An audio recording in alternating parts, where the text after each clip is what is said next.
This week, I ask you the question of what else is in your frame.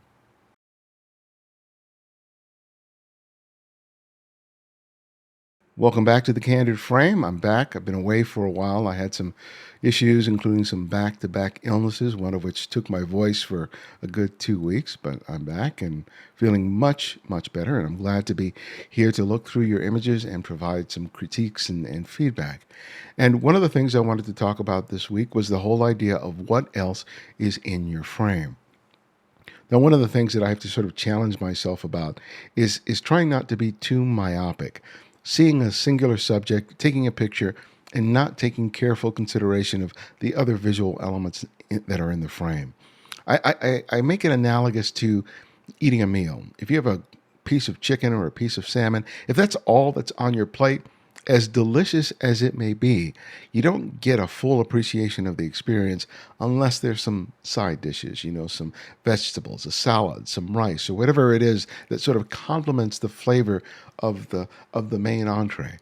And I think the same applies when it comes to photography. If you only have one thing in the frame that is worthy of your attention, then the shot is rather flat. As interesting and as visually tasteful as it may be, you need something to play off of, something that complements that main subject.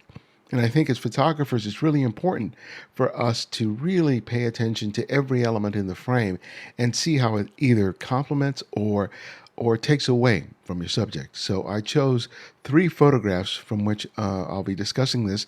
But if you want to contribute images to the Candid Frame Flickr poll, all you need to do is go to Flickr, do a search on the Candid Frame. You'll also see a link below in the notes, and just ask to be added, and I'll be glad to do that. I usually get to it every week. So let's go ahead and jump into the images. All right, here we have a shot by Bjane Levine. We don't have any XF data here. Now, here we have this great shot of this wonderfully coiffed woman in New York City on Fifth Avenue. You have this light that's hitting the side of her face and her hair, and this amazing hair that rises up to the top of the frame just holds our attention.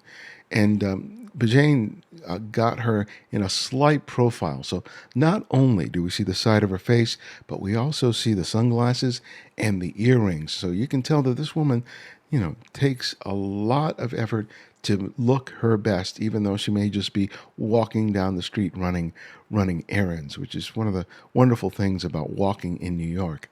Now, the other things that are in the frame here are as important to this shot as the woman herself.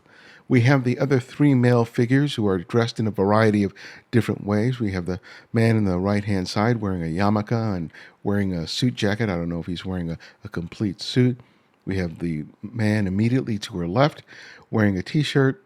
He's bearded. He appears to be carrying a camera around his neck.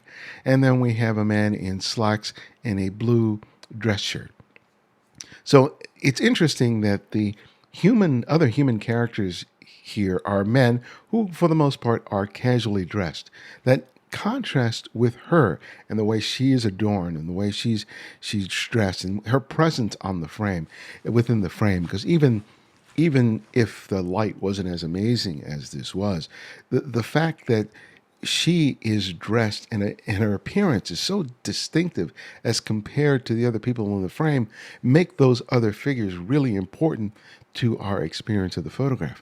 Now, one of the other things that I really like is the light that is illuminating the buildings on the left-hand side of the frame, because not only do they provide a sense of pattern because of the windows and the lines and the shapes they create, but the color complement between her hair, her blouse, her skin play off of the brown and the sort of orange colors on the left-hand side of the frame.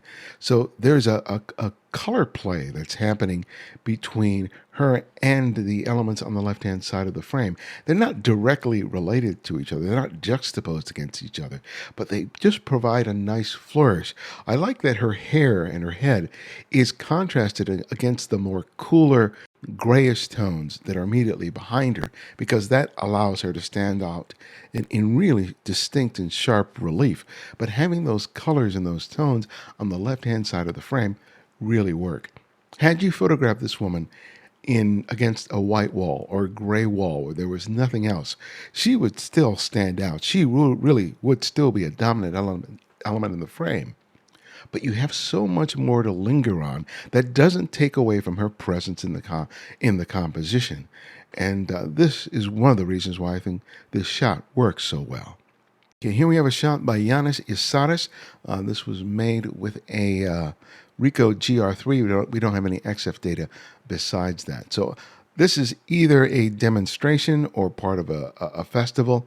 And we have these people that are adorned in these red outfits. And we are photographing these people from the rear as they're doing some sort of ritual.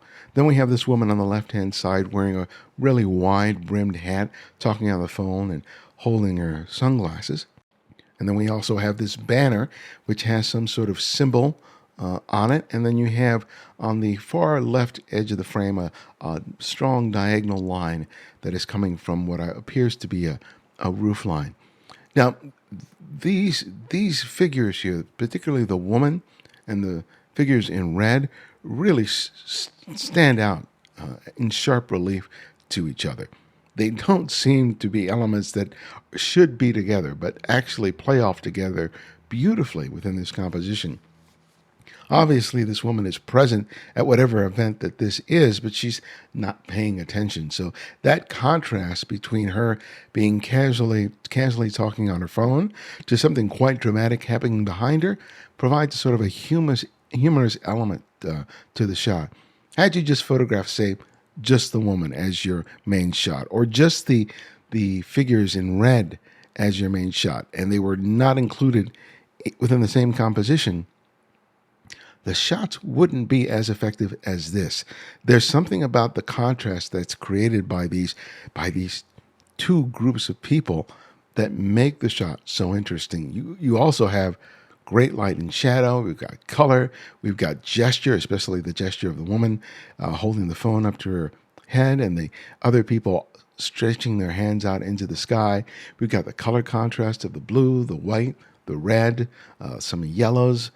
I mean, visually, all the graphic elements are there, but think about the choice to move down and to shoot up, because the shape of her hat is really a strong graphic element in the shot. And I love that there's separation between her hat and the banner there. There's no overlap there that's happening. And also, Yiannis here eliminates a lot of potential distractions that likely were occurring in the scene, which could have been other people in front of this group wearing red or some other architecture or, whatever other distractions were in the scene. By moving the camera down, he eliminates distractions, but he also pares down the image to the essential elements that are needed to play off of each other. The woman, the red figures, and the banner. I mean, it just works out beautifully as a result.